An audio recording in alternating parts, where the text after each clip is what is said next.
Hello साथियों, कैसे हैं आप। आज हम इम्पॉर्टेंट टॉपिक को डिस्कस करेंगे, राष्ट्रीय शिक्षा नीति, national education policy, that is called NEP in short. बहुत सारे साथियों ने इस पर अपने अपने व्यूज़ दिए थे कि जो नई शिक्षा नीति है उसको 5+3+3+4 प्रणाली में परिवर्तन कर दिया गया है।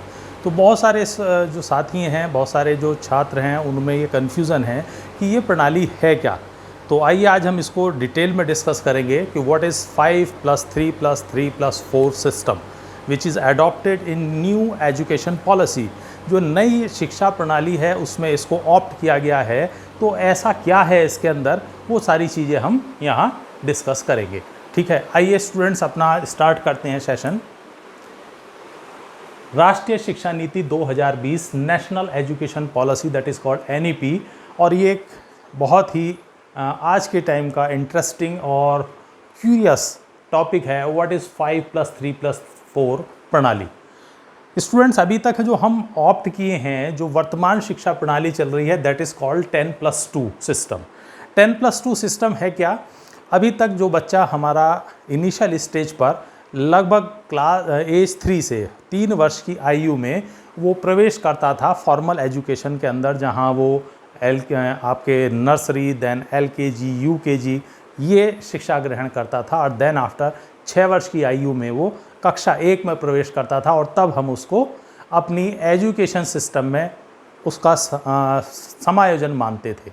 यानी 6 वर्ष की आयु में कक्षा 1 में वो प्रवेश लेता था हमारी आज की एजुकेशन सिस्टम, एजुकेशन प्रणाली में। लेकिन अब उसमें चेंज कर दिया गया है, तो उसी को हम डिस्कस करने जा रहे हैं कि व्हाट इज़ 5+3+3+4 प्रणाली। तो आइए स्टूडेंट स्टार्ट करते हैं। सबसे पहले हम देखेंगे व्हाट इज़ 5। ठीक है, इनको पार्ट्स में हम समझेंगे डिटेल के साथ। तो व्हाट इज़ 5 सिस्टम? 5 मीन्स पहले 5 साल जब छात्र प्रवेश कर रहा है अपने शिक्षा प्रणाली में, तो 3 वर्ष की आयु में वो प्रवेश कर रहा है। एंड इस स्टेज को नाम दिया गया है फाउंडेशन स्टेज, या हम कह सकते हैं pre primary education, pre primary शिक्षा। तो इस स्टेज के अंदर वो 3 वर्ष की आयु में प्रवेश कर रहा है। तो पहले भी वो 3 वर्ष की आयु में प्रवेश कर रहा था, इसमें भी प्रवेश कर रहा है। डिफरेंस ये हुआ है, पहले वो फॉर्मल एजुकेशन लेता था, नर्सरी, LKG, UKG इस तरह की एजुकेशन लेता था, जिसको हमारे एजुकेशन सिस्टम में काउंट नहीं कर रहे थे। लेकिन अब उसको समाहित कर लिया गया है एजुकेशन सिस्टम में, और 3 वर्ष की आयु में ही वो हमारे एजुकेशन सिस्टम में एंट्री ले रहा है। तो फर्स्ट ऑफ ऑल 3 वर्ष की आयु में उसने प्रवेश लिया है, और किस स्टेज में? फाउंडेशन स्टेज कहलाएगा, या प्री प्राइमरी एजुकेशन। कहाँ से मिलेगी उसको ये एजुकेशन? तो ये एजुकेशन मिलेगी उसको आंगनबाड़ी से, किंडरगार्टन से, बाल वाटिका से, इस तरह की संस्थाओं से उसको ये एजुकेशन प्रदान की जाएगी। ठीक है, माध्यम क्या होगा, मीडियम ऑफ एजुकेशन क्या होगा? तो बहुत ध्यान देखें इस बात पर कि यहाँ मातृभाषा, राष्ट्रीय भाषा या स्थानीय भाषा, इनमें से किसी भी एक भाषा के अंदर उसको ये एजुकेशन दी जाएगी। मल्टी लेवल प्ले एक्टिविटी, जो मीडियम है वो किस तरीके से एजुकेट किया जाएगा यहाँ बच्चों को, तो उन पर बिल्कुल स्ट्रेस नहीं होगा। उनको केवल मल्टी लेवल प्ले एक्टिविटीज़ के माध्यम से सिखाने का प्रयास किया जाएगा। ठीक है, और जो अगले 2 वर्ष होंगे, यानी 3 साल में वो प्रवेश किया, तो 3, 4, 5 इन एजेस में आकर के 3 to 4, 4 to 5 एंड 5 to 6 इस एज में आकर के वो फर्स्ट इस क्लास में एंट्री करता है। ये इसका दूसरा पार्ट हो गया।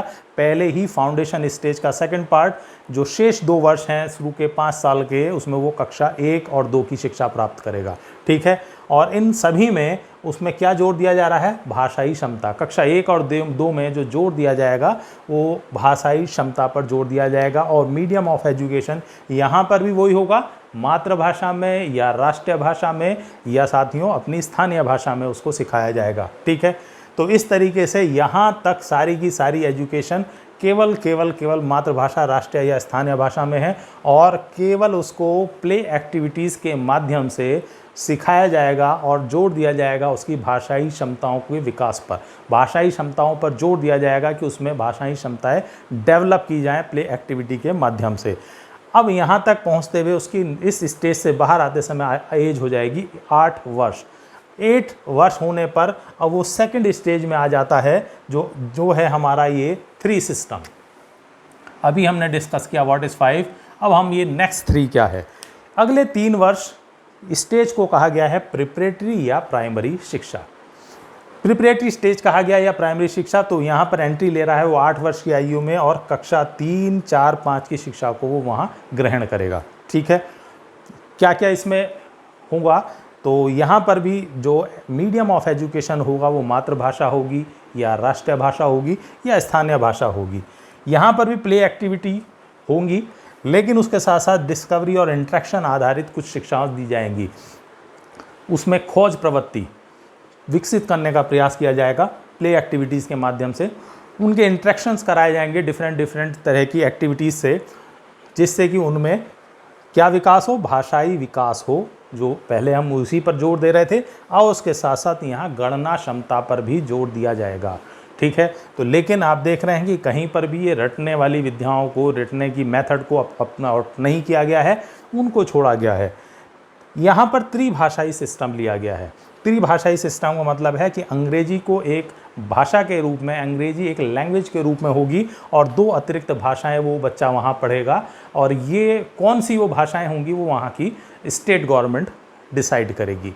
जैसे आप पंजाब चले जाएं तो अंग्रेजी के अलावा वहाँ पर पंजाबी होगी, एक और माध्यम एक भाषा होगी, वो हिंदी हो सकता है या और कोई भाषा हो सकती है। आप तमिलनाडु चले जाएं, तमिल में तो वहाँ अंग्रेजी होगा, तमिल होगा और एक और कोई भाषा होगी। तो it is decided by the state government. ठीक है, तो ये होगी उसकी प्राइमरी एजुकेशन या प्रिपरेटरी स्टेज कहा गया है, और 3 वर्ष वो यहाँ लगाएगा। तो इस तरीके से 8 साल की आयु में उसने यहाँ प्रवेश किया और निर्गत करते समय यानी इस स्टेज से बाहर आते समय उसकी एज हो जाएगी 11 वर्ष। ठीक है, देन आफ्टर अब आ जाता है देन नेक्स्ट 3, अगला 3 वर्ष क्या है। तो अगले 3 वर्ष को नाम दिया गया है मिडिल स्टेज, या इसको कहते हैं मध्य चरण।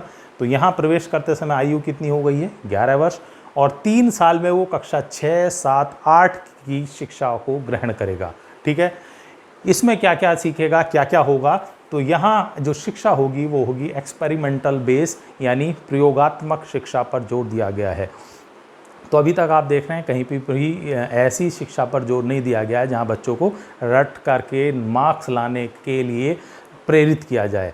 सब जगह पर या तो प्ले एक्टिविटीज़ के माध्यम से और इस स्टेज पर आकर के एक्सपेरिमेंटल मेथड से एजुकेशन की बात की जा रही है। यहाँ पर विज्ञान होगा, गणित होगा, कला, सामाजिक विज्ञान, इन विषयों को समाहित किया जाएगा, लेकिन रटाने के स्थान पर क्या होगा, क्रिटिकल थिंकिंग। ऐसे मेथड्स डेवलप किए जाएंगे कि स्टूडेंट्स में थिंकिंग, थॉट बेस एजुकेशन दी जाए, उनमें न्यू थिंकिंग डेवलप करने की कोशिश की जाए। इसके अलावा इसी स्टेज पर वोकेशनल, ये एक नया थॉट इंट्रोड्यूस हो रहा है कि वोकेशनल सब्जेक्ट्स की भी कक्षा 6 से एंट्री कर दी जाएगी। ठीक है, और जो भी वो वोकेशनल कोर्स चूज़ करता है उसकी इंटर्नशिप कराई जाएगी। फॉर एग्ज़ाम्पल, कोई स्टूडेंट टाइपिंग सब्जेक्ट लेता है, ठीक है, तो आसपास जो भी टाइपिंग का अच्छा टीचर है, अच्छा कोई सेंटर है, उनसे कांटेक्ट करके, उनसे बातचीत करके उस स्टूडेंट की वहाँ इंटर्नशिप कराई जा सकती है। इसी तरीके से डिफरेंट मान लीजिए कोई ऐसा वोकेशनल सब्जेक्ट लेता सच एज़ कंप्यूटर, तो कंप्यूटर की स्टार्टिंग बेस वहाँ कराया जाएगा। अगर हमारे पास लैब उपलब्ध है तो वहीं उसको इंटर्नशिप, वहीं तैयारी कराई जाएगी, और अगर नहीं उपलब्ध है तो आसपास के किसी अच्छे एक्सपर्ट के पास उसको सीखने के लिए इंटर्नशिप कराई जाएगी। ठीक है, तो इस तरीके से ये नया थॉट डाला गया है मिडिल स्टेज पर, और यहाँ 3 वर्ष बिताने के बाद उसकी निर्गत आयु कितनी हो जाएगी, 14 वर्ष। ठीक है, अब आ जाता है नेक्स्ट 4 ईयर्स, जिसको अभी तक हम secondary education, higher secondary education कहते थे। तो यहाँ पर इसको नाम दिया गया है सेकेंडरी स्टेज। प्रवेश आयु कितनी हो गई है, 14 वर्ष। यहाँ पर वो 2 हिस्सों में एजुकेशन प्राप्त करेगा। पहली है कक्षा 9 और 10 की शिक्षा फर्स्ट पार्ट में, एंड देन सेकंड पार्ट में कक्षा 11 और 12 की शिक्षा प्राप्त करेगा। यहाँ पर भी अच्छे चेंजेस किए गए हैं। सबसे पहला किया गया है स्ट्रीम व्यवस्था को समाप्त कर दिया गया है। स्ट्रीम व्यवस्था क्या होती थी, जानते हैं आप सभी की। 10th आपने पास की, 10वीं पास करने के बाद आपको ऑप्शन दे दिए जाते थे कि यू शुड आप विज्ञान वर्ग का चयन कर सकते हैं, आप कला वर्ग का चयन कर सकते हैं, आप वाणिज्य वर्ग का चयन कर सकते हैं। It means you can opt science, humanities या आप कॉमर्स साइड का चयन कर सकते थे और इनमें कुछ पर्टिकुलर सब्जेक्ट्स का कॉम्बिनेशन होता था, उनमें से आप कोई सब्जेक्ट ले सकते थे। लेकिन अब इस नए सिस्टम में इसको समाप्त कर दिया गया है। अब कोई भी स्ट्रीम सिस्टम नहीं है, आप किसी भी सब्जेक्ट के साथ दूसरा सब्जेक्ट चूज़ कर सकते हैं। मान लीजिए आप फिजिक्स सब्जेक्ट चूज़ करते हैं तो उसके साथ आप ड्राइंग ले सकते हैं, उसके साथ आप म्यूज़िक पढ़ सकते हैं, म्यूज़िक के साथ आप बायोलॉजी पढ़ सकते हैं। इट मीन्स आपके पास लॉट ऑफ सिलेक्शन होगा आपके पास सब्जेक्ट्स का, जिसमें से आप अपने इंटरेस्ट के सब्जेक्ट्स को चूज़ कर सकते हैं। नेक्स्ट इंपॉर्टेंट बात है कि किसी भी विषय का चयन, ये हम डिस्कस कर दिया। सेमेस्टर सिस्टम लागू किया गया है। 9th to 12th semester system होगा। साल में जो अब तक हम लेते थे कि लास्ट परीक्षा एक होती थी, वह ना होकर के यहाँ सेमेस्टर सिस्टम कर दिया गया है। और इससे क्या होगा, स्टूडेंट 6 महीने के आसपास जो लगभग सिलेबस पढ़ता है उसकी परीक्षा वहाँ ले ली जाएगी और नेक्स्ट सेमेस्टर में जो परीक्षा पढ़ता है उसकी परीक्षा आगे होगी। अभी तक क्या होता था, half early and annual exams होते थे। पहले 6 महीने में जो लगभग आपने पढ़ा है उसको हाफ अर्ली में जज कर लिया जाता था एक परीक्षा के माध्यम से, और देन एनुअल एग्ज़ाम्स में पूरा सिलेबस जो अब तक पूरे वर्ष पढ़ा है उसका मूल्यांकन होता था। लेकिन अब ऐसा नहीं होगा। पहले 6 महीने में जो उसने पढ़ा है उसका मूल्यांकन पहले सेमेस्टर में हो जाएगा और अगले सेमेस्टर में पढ़े हुए विषयों का या टॉपिक्स का मूल्यांकन अगले सेमेस्टर की परीक्षा में होगा। ठीक है।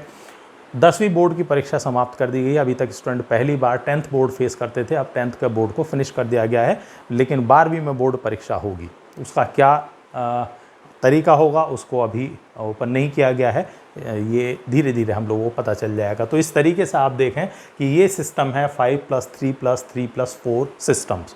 ठीक है, तो बहुत ज़्यादा आपको क्लियर हो गया होगा कि what is 5+3+3+4 system and 10+2 system हटा दिया गया है। तो बहुत डिटेल में हमने इसको डिस्कस किया है कि न्यू एजुकेशन पॉलिसी में 10+2 सिस्टम की जगह 5+3+3+4 सिस्टम लिया गया है। तो मुझे अनुमान है कि अब आपको बहुत क्लियर हो गया होगा। अगर आपको अभी भी कुछ जानने की इच्छा है तो आप अपने कमेंट सेक्शन में जा करके कमेंट करके पूछ सकते हैं, कोशिश करेंगे उसको भी सोल्व कर दिया जाए। ठीक है, अगर आपको वीडियो पसंद आई है तो मेरा चैनल सब्सक्राइब करिए, लाइक करिए, शेयर करिए, जिससे और भी साथियों तक ये विषय पहुँचे और उनको भी इसका ज्ञान प्राप्त हो। तब तक के लिए धन्यवाद।